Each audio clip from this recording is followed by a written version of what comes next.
Bob Tari mondiaux.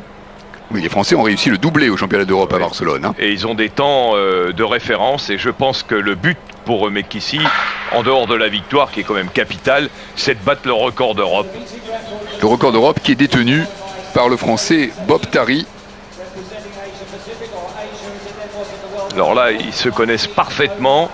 Il n'y a pas de passage sur 3000 steeples. Au premier tour, il n'y a pas de rivière. Il y a une barrière dans la ligne droite, mais il n'y a pas de rivière au premier tour.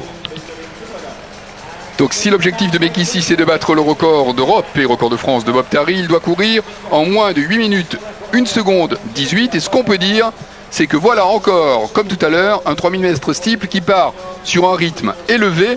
Et là, vraiment, les Africains ont décidé d'impulser un rythme de fou.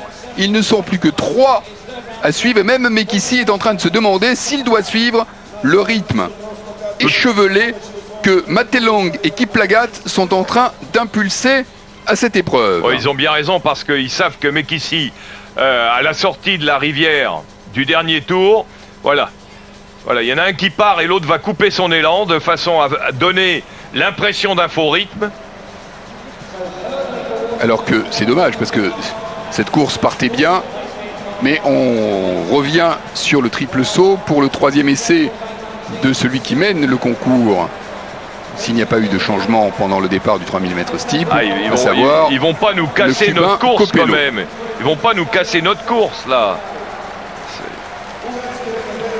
Et effectivement, c'est sûr que plutôt que de montrer le président Diack, il serait mieux de voir ce qu'il se passe dans le 3000 mètres steeple masculin qui était parti sur un rythme très intéressant avec des Kenyans qui, les Africains qui avec l'Ougandais Kiplagat étaient partis pour lâcher le Français Mekhissi Belabad, le champion d'Europe, et leur principal rival dans cette course.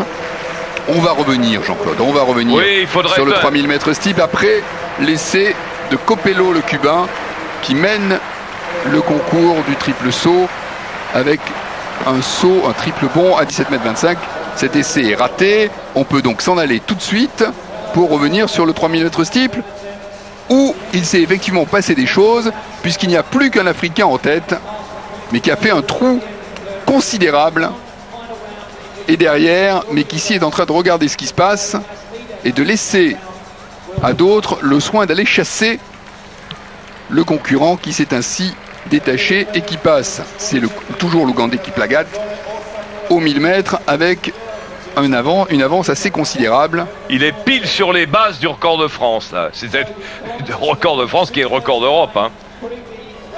Alors il y a Kiplagat et les autres parce que les autres concurrents ont décidé finalement de ne pas suivre le rythme de l'Ougandais, alors que du coup le Kenyan Matelong est en train de replacer une accélération. Les Africains là ne jouent pas en même temps un jeu d'équipe. Non, ils parce que normalement ils ne devraient pas revenir sur l'Ougandais, le Kenyan. Non, ils ne se sont pas entendus du tout. Hein. Je pensais qu'ils allaient faire une course.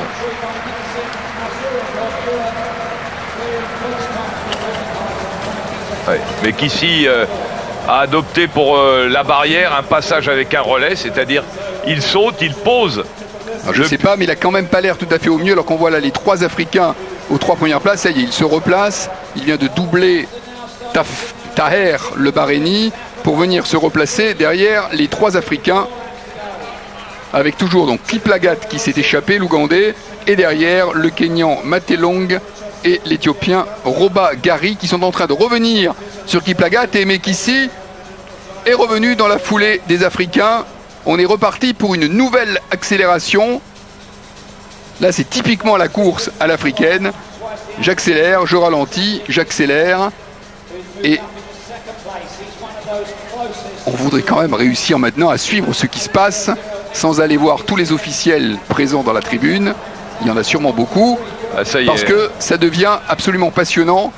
Oui, c'est maintenant Mekhissi contre les Africains. Oui, ils s'entendent plus du tout. Et nouvelle accélération de Kiplagat devant. Alors que décidément, ce 3000 mètres steeple qui nous passionne n'intéresse absolument pas le réalisateur, qui préfère nous montrer au saut à la perche cet essai de Maxime Mazurik, qui malgré son nom est ukrainien. Et c'est vrai qu'il pourrait être polonais, ça s'appelle Mazurek. Les deux pays de toute façon ont une frontière commune, mais il est ukrainien et il réussit sa première tentative à 5,40 m, prenant la tête de ce concours. Et on revient sur le 3000 mètres. Allez, il reste 3 tours, ça serait bien qu'on suive maintenant ces 3 derniers tours en intégralité parce que le combat s'annonce féroce et acharné entre les 3 Africains et le champion d'Europe, le Français Mekissi Belabad du l'EFS Reims Athlétique, confortablement installé dans la foulée des 3 Africains. Enfin, confortablement installé. Il suit en tout cas, il s'accroche. On est passé en 5,26,96 aux 2000 mètres. Ils ont ralenti par rapport au plan que je vous avais proposé tout à l'heure. Alors, s'il n'y a plus, est très bien. S'il n'y a plus de record d'Europe en vue, il faudrait que pour Mekissi qu'il y ait une victoire. Hier, Christophe Lemaître a gagné le 100 mètres, devenant le 4e Français de tous les temps à remporter une épreuve de la Coupe continentale. Mekissi pourrait être le 5e, et là aussi ce serait une victoire très importante pour lui parce qu'il y a vraiment du très bon monde dans cette finale de la Coupe continentale. Il y a le champion d'Afrique, il y a l'Ougandais Kiplagat qui est le 6e performeur mondial de l'année. Oh là là, ils lui ont demandé de passer, il passe pas. Hein. Ça ralentit de nouveau. Bah oui, il veut pas mener non plus. Hein. Et après une course débridée, on rentre maintenant dans une course tactique dans le dernier kilomètre avec le Kenyan Matelong qui est en tête mais qui ralentit pour laisser passer Mekissi qui ne veut pas passer. Mekissi qui a dans sa foulée l'Éthiopien Gary sur le côté et dans sa foulée juste derrière lui l'Ougandais Kiplagat. Ouais, Mekissi connaît parfaitement la science de la course et du demi-fond, il sait exactement ce qu'ils valent. Il se décale ici pour ne pas prendre le rythme de la foulée. Et pas risquer aussi que quelqu'un chute devant lui à la rivière, ce qui arrive, et pas qu'une seule fois dans l'histoire du 3000 mètres steeple. Mekissi maintenant va attendre très vraisemblablement le sprint, mais il y aura sûrement encore une accélération d'un Africain avant que l'on passe, que l'on arrive plutôt dans la dernière ligne droite. Voilà, l'accélération est arrivée.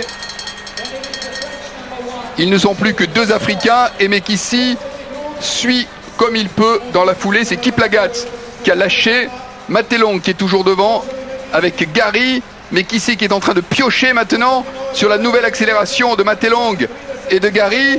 Matelong qui jette des petits coups d'œil inquiets pour voir ce qui se passe. Mekissi qui est bien toujours derrière eux. Ouais, ils l'ont pas détaché encore. Hein.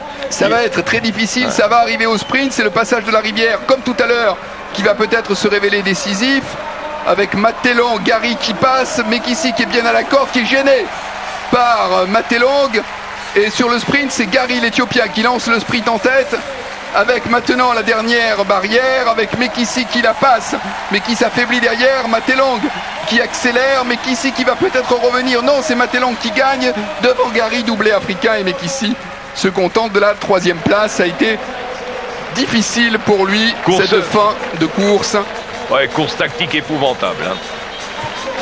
Mais bien joué de la part du champion d'Afrique et vice-champion du monde, le Kenyan Richard Kikemboi Matelong, qui l'emporte. Mekissi sait que les Kenyans sont durs à battre, mais vraiment, il est de plus en plus proche d'eux. Ils ont de plus en plus de mal à le décrocher. Il est maintenant avec eux vraiment jusqu'au bout dans les courses. Ça passe de temps en temps, et ça passera peut-être encore plus souvent à l'avenir. Mekissi est né en 85, il n'a que 25 ans. Il pensait pouvoir passer à l'intérieur à la sortie de la rivière, mais ça n'a pas été possible. Et à cette allure-là, en 8,09 évidemment, toujours très aléatoire de produire un sprint. Il y a 80 mètres pour le faire. Il n'avait sûrement pas la fraîcheur qu'il avait à Bruxelles. Lorsqu'il a remporté effectivement la course du meeting de Bruxelles, la finale de la Ligue de Diamant. Ligue de Diamant qui n'a pas gagné lui-même, mais il a gagné la dernière épreuve de cette compétition. Je pense qu'il est déçu parce qu'il attendait mieux de son dernier tour. Hein. Il termine en 8,09,96.